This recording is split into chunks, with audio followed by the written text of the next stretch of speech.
আসসালামু আলাইকুম। অনেকে জানতে চেয়েছেন কলার রোগ নিয়ে। অনেকে আবার জানতে চেয়েছেন যে কলার দাগ বা স্পট নিয়ে। আমি আজ স্পট বা দাগ এর সমাধান বা প্রতিকার কি এ নিয়ে সুন্দর একটি আলোচনা করব। প্রধানত এই দাগ বা স্পটের কারণে প্রতি বছর কলার দাম কৃষকরা আশানুরূপ পান না। সেক্ষেত্রে অনেক আর্থিকভাবে ক্ষতিগ্রস্ত হয় কৃষকরা। সেজন্য কৃষককে প্রাথমিক পর্যায়ে যখন দাগ বা স্পট দেখা দিবে কলার, সেক্ষেত্রে স্প্রে কৃষককে দিতে হবে।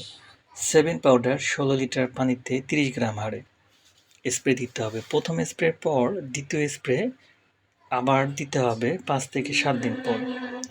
সেভেন পাউডার অটোক্রপ কেয়ার কোম্পানির ভালো মানের একটি কীটনাশক এবং এই সেভেন পাউডার কার্বারিল গ্রুপের যে কোনো কোম্পানির আপনারা স্প্রে দিতে পারেন এবং ভালো রেজাল্ট পাবেন। কারণ দেখা যায় কলায় যখন স্পট আসে এই কলাটি ক্রেতা সাধারণত নিতে চায় না এবং এর চাহিদাও অনেকটা কমে যায়। সেক্ষেত্রে কৃষক অনেকটা বিপাকে পড়ে যায়। তাই মনে রাখবেন, প্রাথমিক অবস্থায় আপনি স্প্রে করলে আপনার কলার মান ভালো থাকবে। আপনি বাজারেও কলার দাম সবচেয়ে ভালো পাবেন। সেভেন পাউডার ১৬ লিটার পানিতে ৩০ গ্রাম প্রথম স্প্রের পর ৫ থেকে ৭ দিন পর পুনরায় এই ওষুধ স্প্রে দিবেন। যদি মনে করেন এর সঙ্গে রিপকট ১৬ লিটার পানিতে ১৬ ml করে অ্যাড করবেন, আরও ভালো রেজাল্ট পাবেন।